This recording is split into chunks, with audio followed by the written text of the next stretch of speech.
Mengenai Lebanon, eh, semakin panas ya, dan eh, Chief of Staff Israel, Lieutenant General atau Raf Aluf Gavi eh, Herzl dia bilang center of gravity kita udah pindah dari Gaza di selatan pindah ke utara di Lebanon. 12%. Jadi bisa dibilang secara politik mereka kekuatannya sedikit kecil, tapi secara paramiliter atau secara fisik lumayan besar dan kuat gitu. Mereka punya kekuatan 100.000 aktif personel, di mana kalau kita lakukan komparasi apple to apple, IDF sendiri aktif personelnya itu ada hampir 179.000, dan reserve personelnya atau tentara cadangan atau yang siap di apa namanya di BKO-kan itu ada 465.000. Jadi bisa dibilang secara manpower itu lebih besar IDF lah, no worries. Hezbollah sendiri punya teman ya, pastinya setiap negara atau entity itu pasti punya teman. Yang utama adalah Iran, Syria, Korea Utara, Rusia, dan non-state actor kawannya adalah Hamas ya, yang ada di Gaza atau di West Bank. Secara pengalaman bisa dibilang CV-nya ini Hezbollah ini cukup baik ya.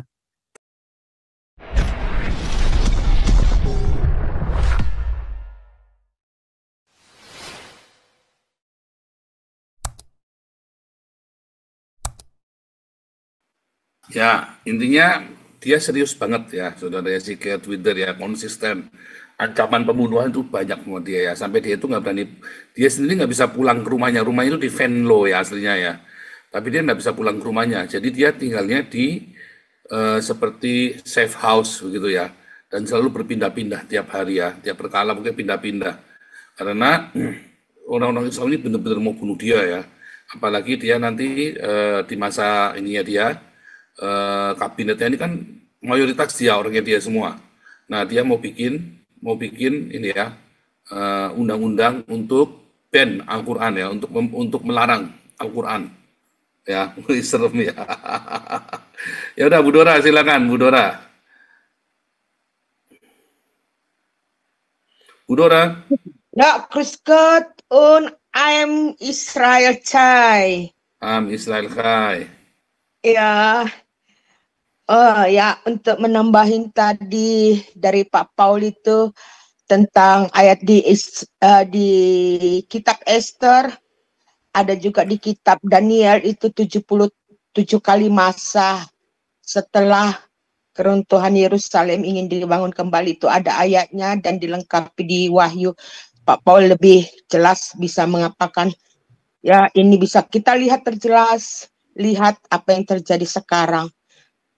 Dan untuk Opung Toba, saya pernah lihat itu story-nya tentang tembok itu di perpustakaan terbesar di perbatasan Tirol itu ya. Kenapa?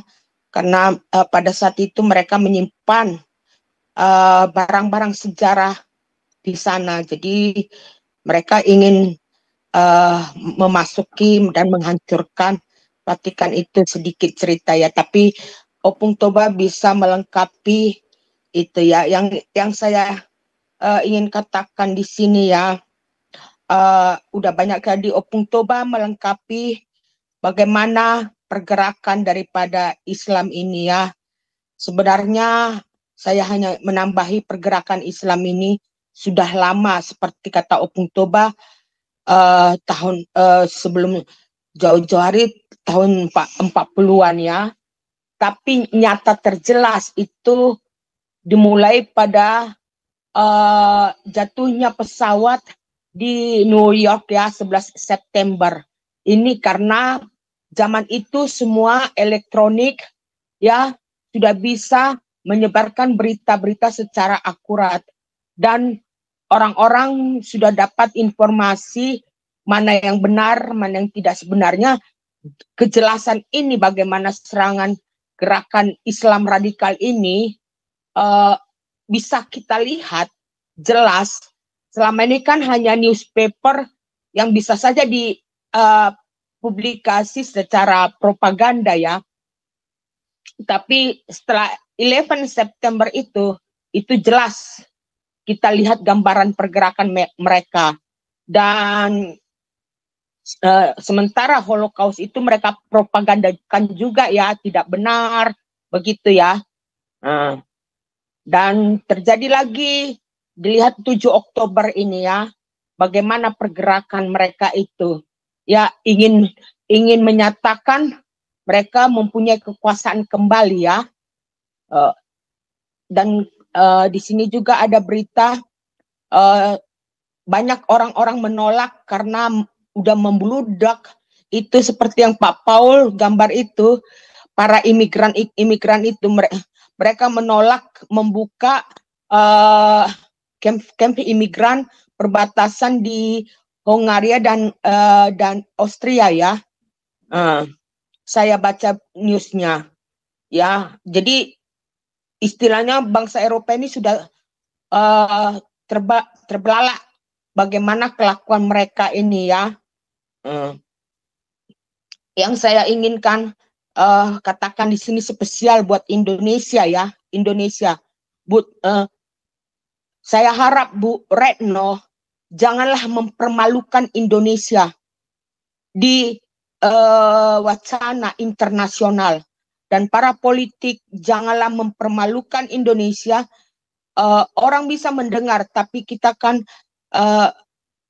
luar negeri akan menyatakan ketololan para pemerintah kita dan bagaimana pemerintah kita manipulasi rakyat kita ya. Lihat itu Papua Nugini ya, yang dulu pisah dari Indonesia dan dinyatakan orang Indonesia akan melarat, akan miskin. Mereka tahun lalu membuka pintu kerjasama dengan Israel. Bahkan kedutaan Papua Nugini ada di Israel. Mereka makin maju. Itu Papua Nugini negara kecil, jauh lebih kecil dari Indonesia. Mereka makin makmur ya. Jadi saya harap pemerintah Indonesia, ini saya baca lagi ada seorang ahli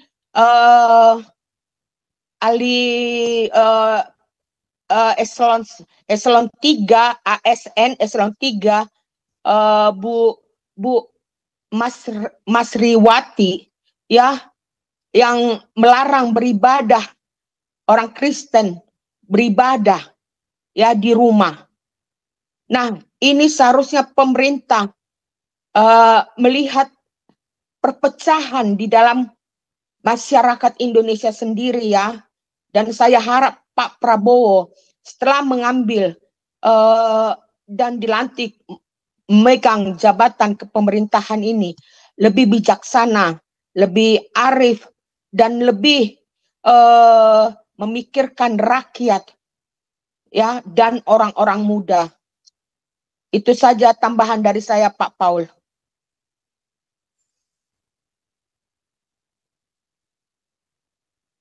Ben, silakan Ben. Habis ini ompong lagi. Ben. Saya nyelinap deh, boleh nggak? Boleh. Habis tadi Ben lalu ompong ya. Ya, meeting terus. Aduh, banyak ngomongnya orang. Ya. Anyway, saya lihat tadi videonya Pak Paul, orang tuh teriak-teriak. Terus saya bilang, instead of making doa, why don't you go there and fight? Kenapa? Ngomong aja, saya akan bikin doa, saya akan berdoa buat kalian. Tapi dia sendiri nggak mau berangkat. Kalau you mau jihad, ya kamu berangkat ke sana, ikut perang, membantu Palestina, kan gitu. Indonesia juga ngomong-ngomong tok, ya kan si Retno ini. Apa kamu udah ngirim duit? Apa kamu udah ngirim duit? Apa kamu udah ngirim makanan? Apa kamu udah mengirim TNI ke sana bantu ikut perang? Ya supaya mati konyol. Kan gitu. Jangan ngomong-ngomong doang. Itu orang-orang tadi videonya Pak Paul tadi teriak-teriak. Tapi dia hidupnya enak, mau di London, hidupnya enak, apartemennya mewah.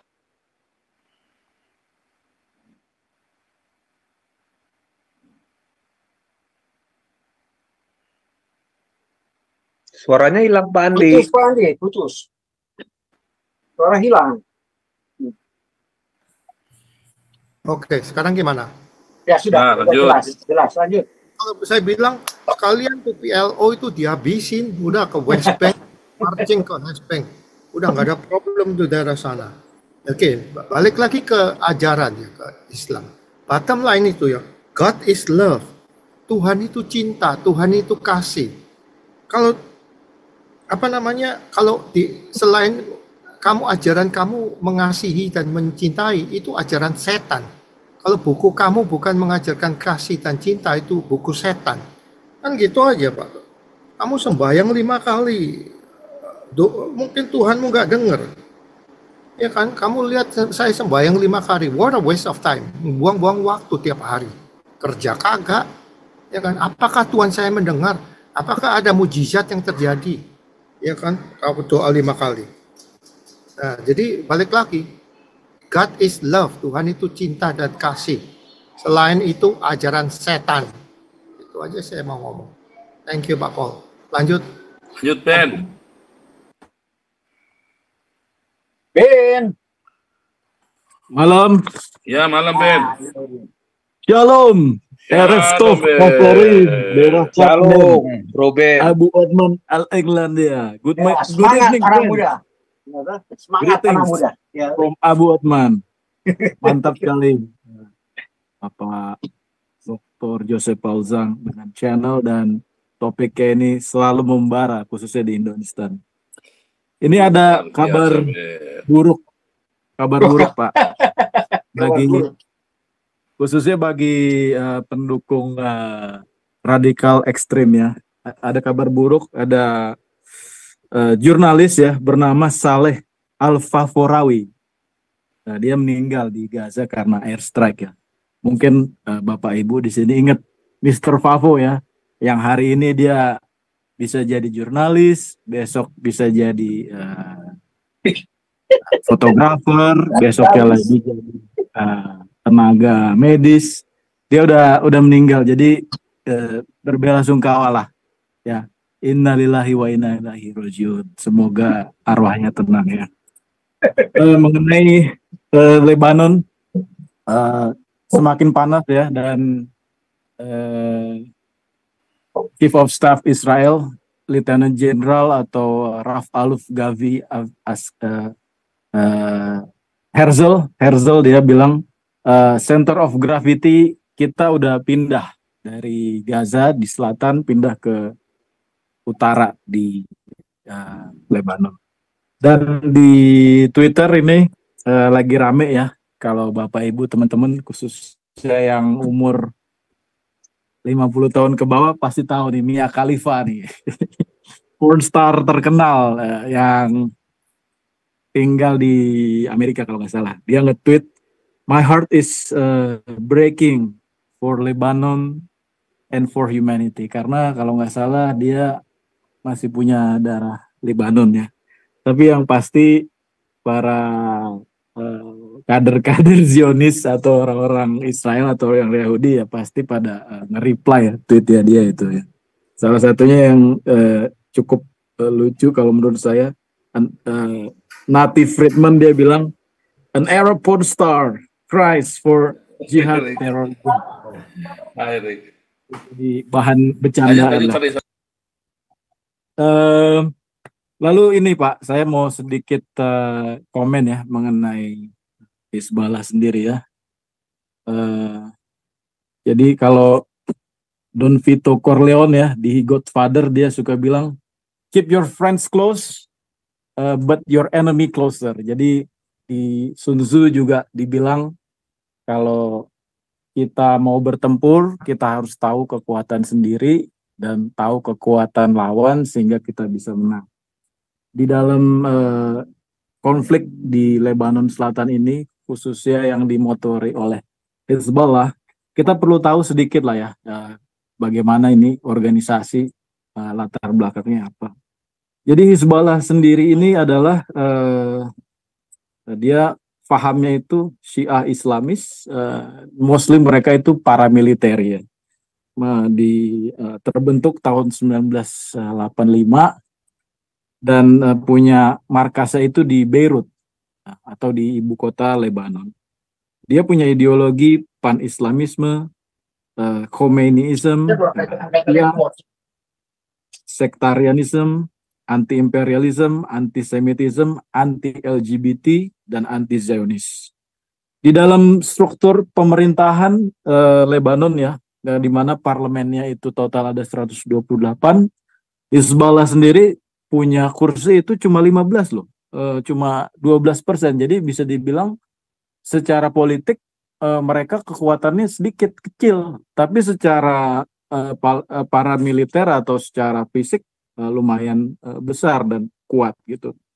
Mereka punya kekuatan 100.000 aktif personel, di mana kalau kita lakukan komparasi apple to apple, IDF sendiri aktif personelnya itu ada hampir 179.000, dan reserve personelnya atau tentara cadangan atau yang siap di di BKO-kan itu ada 465.000. Jadi bisa dibilang secara manpower itu lebih besar IDF lah, no worries. Hezbollah sendiri punya teman ya, pastinya setiap negara atau entity itu pasti punya teman. Yang utama adalah Iran, Syria, Korea Utara, Rusia, dan non-state actor kawannya adalah Hamas ya, yang ada di Gaza atau di West Bank. Secara pengalaman bisa dibilang CV-nya ini Hezbollah ini cukup baik ya, terutama yang bisa dibilang terkemuka itu mulai sejak South Lebanon Conflict tahun 1985 sampai tahun 2000, lalu di tahun 2006, dan yang terakhir ya sejak 11 bulan lalu lah setelah event October 7 ini. Dan struktur organisasinya dia cukup besar, cukup kuat, jadi artinya bisa dibilang negara di dalam negara di Lebanon ini. Fundingnya pun sangat hebat ya, di backup oleh Iran. Bisa dibilang dia punya income, khususnya transfer itu hampir 3-5 juta dolar per bulan gitu. Jadi bisa dibilang dia punya kekuatan yang cukup lah, tidak perlu dibesar-besarkan. Mungkin dia punya roket, punya tentara, tetapi secara komunikasi bisa dibilang kemarin ya sudah, saya bisa bilang itu udah dimatikan lah jalur komunikasi. Dan terakhir ya, ada satu tweet yang ditulis oleh Saul Sadlah ya, dia seorang Israeli yang berada di Tel Aviv. Jadi selama kurang lebih 18 tahun terakhir ini Lebanon itu membangun ya, mengupgrade persenjataan dan markasnya. Dia bikin bunker, terowongan, dan menjadikan rumah-rumah civilians menjadi silos atau tempat-tempat persenjataan atau roket. Tapi di sisi lain, Israel sebagai musuhnya atau lawannya itu juga berkembang. Dan IDF sendiri punya teknologi LIDAR map. Jadi LIDAR map itu adalah Light Detection and Ranging Map. Itu bisa remote sensing teknologi used to acquire elevation atau ketinggian data mengenai earth surface atau permukaan bumi atau tanah, di mana LIDAR tersebut ada 3 komponen di dalamnya. Pertama ada laser ranging system, kedua adalah GPS atau Global Positioning Satellite, dan yang ketiga adalah internal measurement unit. Jadi di dalam LIDAR ini ya ibaratnya IDF atau aman ya, military intelligence ya cukup lihat LIDAR-nya aja di bunker di kantor di Tel Aviv itu, mereka bisa kelihatan itu entrance hideout yang kalau di layar TV atau di layar komputer mereka itu seperti Christmas tree, jadi ketahuan. Jadi yang ibaratnya bertahun-tahun itu tumbuhan atau pohon-pohon, kalau dirubah jadi bunker atau jadi apa juga ketahuan. Jadi seperti warnanya itu berubah, kuning hijaunya itu kelihatan jelas sekali. Dan bisa kembali saya ulangi kembali, dalam peperangan ini pendekatan IDF atau Bibi Netanyahu ini cukup humanitarian lah ya, artinya dia kalau menyerang itu dia ngasih tahu dulu, tidak seperti Hizballah atau Hamas yang tiba-tiba ngebom. Kalau IDF dia ngasih tahu dulu, dia sebar itu peringatan khususnya di sebelah Lebanon Selatan. Jadi warga-warga itu segera ngungsi. Ya mereka takut lah, mereka udah ngelihat itu hasil dari Gaza itu kan rata dari mulai Gaza City, Rafah, ya kan, Khan Yunis hancur semua. Pada takut lah, mereka pada ngungsi dan mostly mereka kabur ke Syria lah ya.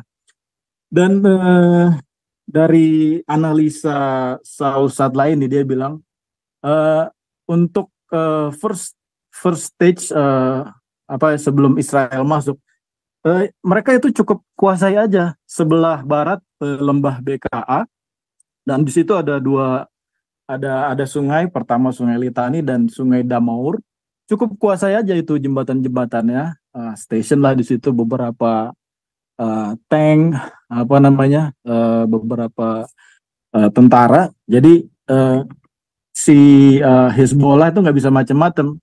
Dan di mana di dataran tinggi di sebelah Gunung Hermon itu posisinya kan lebih tinggi dan jalannya itu hanya sedikit. Jadi seumpama tentara Hizballah itu mau mencoba mengcounter atau merebut kembali daerah itu, ya mudah aja bagi IDF, karena itu akan menjadikan tempat tersebut sebagai shooting gallery. Itu dari saya. Saudara apa? Bapak Ibu sekalian, thank you.